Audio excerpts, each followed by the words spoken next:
आज बंदी छूटकर घर आ रहा है। करुणा ने एक दिन पहले ही घर लीप पोत रखा था। इन 3 वर्षों में उसने कठिन तपस्या करके जो 10-5 रुपए जमा करे रखे थे, वो सब पति के सत्कार और स्वागत की तैयारियों में खर्च कर दिए।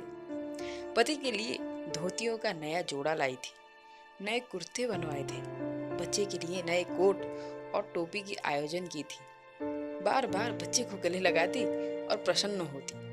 अगर इस बच्चे ने सूर्य की भांति उदय होकर उसके अंधेरे जीवन को प्रदीप्त ना कर दिया होता, तो कदाचित ठोकरों ने उसके जीवन का अंत कर दिया होता। पति के कारावास दंड के 3 ही महीने बाद इस बालक का जन्म हुआ। उसी का मुंह देख देख कर करुणा ने ये 3 साल काट दिए थे। वो सोचती, जब मैं बालक को अनेक उनके सामने ले जाऊंगी तो वो कितने प्रसन्न होंगे। उसे देखकर पहले तो चौकित हो जाएंगे, फिर गोद में उठा लेंगे और कहेंगे, करुणा, तुमने ये रत्न देकर मुझे निहाल कर दिया। खेत के सारे कष्ट बालक की तोतली बातों में भूल जाएंगे। उनकी एक सरल, पवित्र, मोहक दृष्टि हृदय की सारी व्यथाओं को धो डालेगी। इस कल्पना का आनंद लेकर वो फूली नहीं समाती थी। सोच रही थी, आदित्य के साथ बहुत से आदमी होंगे। जिस समय वो द्वार पर पहुंचेंगे, जय जयकार की ध्वनि से आकाश गूंज उठेगा। वो कितना स्वर्गीय दृश्य होगा। उन आदमियों के बैठने के लिए करुणा ने एक फटा सा टाट बिछा दिया था।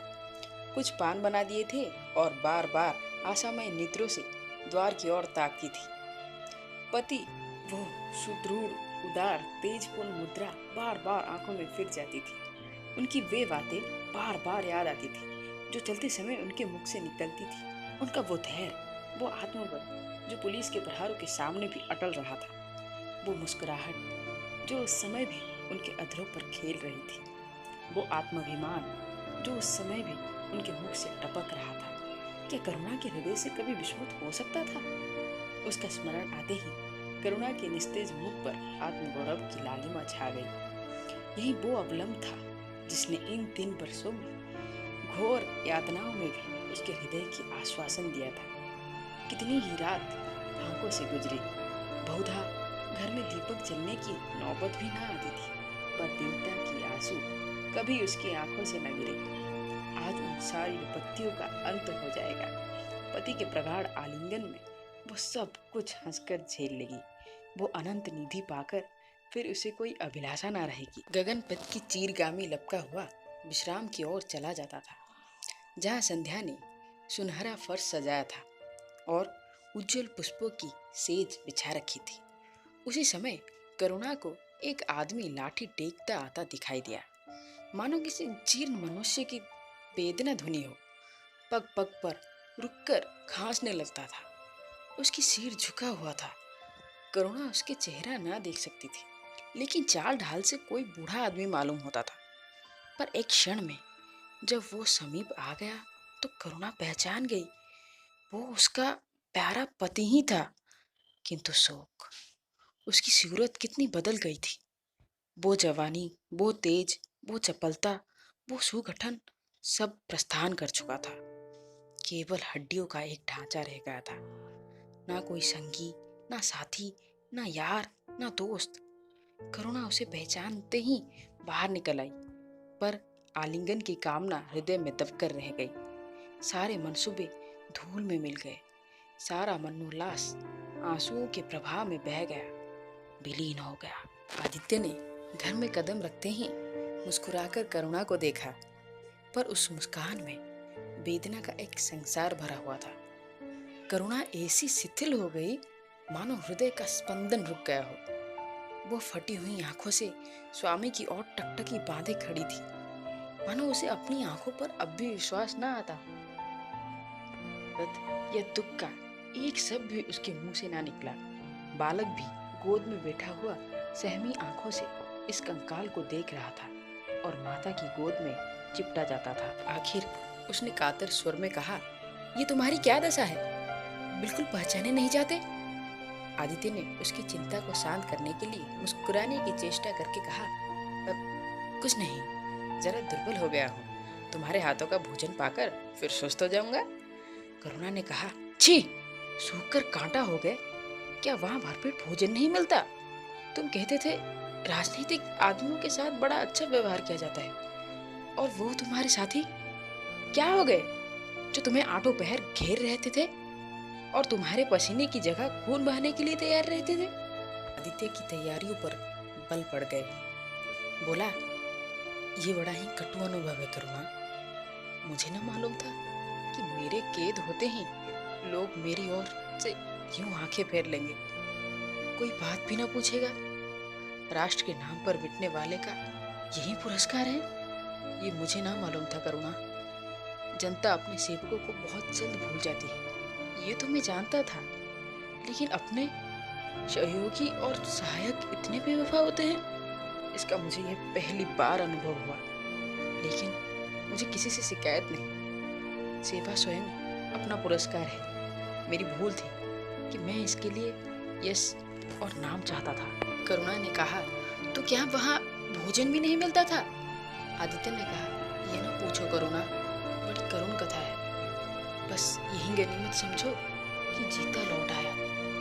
तुम्हारे दर्शन बंदे थे, नहीं तो कष्ट तो ऐसे ऐसे उठाए कि अब तक मुझे प्रस्थान कर जाना चाहिए था। करुणा, मैं जरा लेटूंगा, खड़ा नहीं रहा जाता। दिन भर में इतनी दूर आया हूँ। करुणा ने कहा, चलकर कुछ खा लो तो आराम से लेटो। और फिर अपने बच्चे को गोद में उठाकर कहा, बाबूजी जी हैं बेटा, तुम्हारे बाबूजी। इनकी गोद में जाओ, तुम्हें प्यार करेंगे। आदित्य ने आंसू भरी आंखों से बालक को देखा और उनका एक एक रोम उनका तिरस्कार करने लगा। अपनी जीर्ण दशा पर उन्हें कभी इतना दुख न हुआ था। ईश्वर की असीम दया से यदि उनकी दशा संभल जाती तो वो फिर कभी राष्ट्र आंदोलन के समीप न जाते। इस फूल से बच्चे को यूं संसार में लाकर दरिद्रता की आग में झोंकने का उन्हें क्या अधिकार था? वो अब लक्ष्मी की उपासना करेंगे और अपना क्षुद्र जीवन बच्चे के लालन पालन के लिए अर्पित कर देंगे। उन्हें इस समय ऐसा ज्ञात हुआ कि बालक उन्हें उपेक्षा की दृष्टि से देख रहा है, मानो कह रहा हो, मेरे साथ आपने कौन सा कर्तव्य पालन किया? उनकी सारी कामना, सारा प्यार बालक को हृदय से लगा देने के लिए अधीर हो उठा, पर हाथ फैल न सके। हाथों में शक्ति ही न थी। करुणा बालक को लिए उठी और थाली में कुछ भोजन निकाल कर लाई। आदित्य ने क्षुधापूर्ण नेत्रों से थाली की ओर देखा, मानो आज बहुत दिनों के बाद कोई खाने की चीज सामने आई हो। वो जानता था कि कई दिनों के उपवास के बाद और आरोग्य की इस गई गुजरी दशा में उसे जवान को काबू में रखना चाहिए, पर सब्र न कर सका। थाली पर टूट पड़ा और देखते देखते थाली साफ कर दी। करुणा सशंक हो गई। उसने दोबारा किसी चीज के लिए न पूछा, थाली उठाकर चली गई। पर उसके दिल में यही चल रहा था कि इतना तो वो कभी नहीं खाते थे। करुणा बच्चे को कुछ खिला रही थी कि एकाएक कानों में आवाज आई, करुणा। करुणा ने आकर पूछा, क्या तुमने मुझे पुकारा है? आदित्य का चेहरा पीला पड़ गया था और सांस जोर जोर से चल रही थी। हाथों के सहारे वहीं टाट पर लेट गए थे। करुणा उनकी ये हालत देखकर घबरा गई और बोली, क्या जाकर किसी वैद्य को बुला लाऊं? आदित्य ने हाथ के इशारे से उसे मना करके कहा, व्यर्थ है करुणा, अब तुमसे छिपाना व्यर्थ है। मुझे तपेदिक हो गया है, कई बार मरते मरते बच गया हूँ। तुम लोगों के दर्शन बंदे थे, इसीलिए प्राण ना निकलते थे। तो देखो प्रिय, रहुआ मौत। करुणा ने सिसकियों को दबाते हुए कहा, मैं वैद्य को लेकर अभी आती हूँ। आदित्य ने फिर सिर हिलाया और कहा, नहीं करुणा, केवल मेरे पास बैठी रहो, अब किसी से कोई आशा नहीं है। डॉक्टरों ने जवाब दे दिया है। मुझे तो ये आश्चर्य है कि यहाँ पहुँच कैसे गया। ना जाने कौन दैवी शक्ति मुझे वहाँ से खींच लाई। कदाचित ये इस बुझते हुए दीपक की अंतिम झलक थी। मैंने तुम्हारे साथ बड़ा अन्याय किया, इसका मुझे हमेशा दुख रहेगा। मैं तुम्हें कोई आराम न दे सका, तुम्हारे लिए कुछ न कर सका, केवल सुहाग का दाग लगाकर और एक बालक के पालन का भार छोड़कर चला जा रहा हूँ। करुणा ने हृदय को दृढ़ करके कहा, तुम्हें कहीं दर्द तो नहीं है? आग बना लाऊं? कुछ बताते क्यों नहीं? आदित्य ने करवट बदलकर कहा, कुछ करने की जरूरत नहीं प्रिय, कहीं दर्द नहीं, बस ऐसा मालूम हो रहा है कि दिल बैठा जाता है, जैसे पानी में डूबा जाता हूँ। जीवन की लीला समाप्त हो रही है। दीपक को बुझते हुए देख रहा हूँ। कह नहीं सकता कब आवाज़ बंद हो जाए। जो कुछ कहना है वो कह डालना चाहता हूँ, क्यों वो लालसा ले जाऊं? मेरे एक प्रश्न का जवाब दोगी? पूछूं? करुणा के मन की सारी दुर्बलता, सारा शोक, सारी वेदना मानो लुप्त हो गई और उनकी जगह उस आत्मबल का उदय हुआ जो मृत्यु पर हंसता है और विपत्ति के सांपों से खेलता है। रत्न जटित मखमली म्यान में जैसे तेज तलवार छिपी रहती है, जल के कोमल प्रभाव में जैसे असीम शक्ति छिपी रहती है, वैसे ही रमणी का कोमल हृदय साहस और धैर्य का अपनी गोद में छिपाए रहता है। क्रोध जैसे तलवार को बाहर खींच लेता है, विज्ञान जैसे जल शक्ति का उद्घाटन कर लेता है, वैसे ही प्रेम रमणी के साहस और धैर्य को प्रदीप्त कर देता है। करुणा ने पति के सिर पर हाथ रखते हुए कहा, पूछते क्यों नहीं प्यारे? आदित्य ने करुणा के हाथों के कोमल स्पर्श का अनुभव करते हुए कहा, तुम्हारे विचार में मेरा जीवन कैसा था?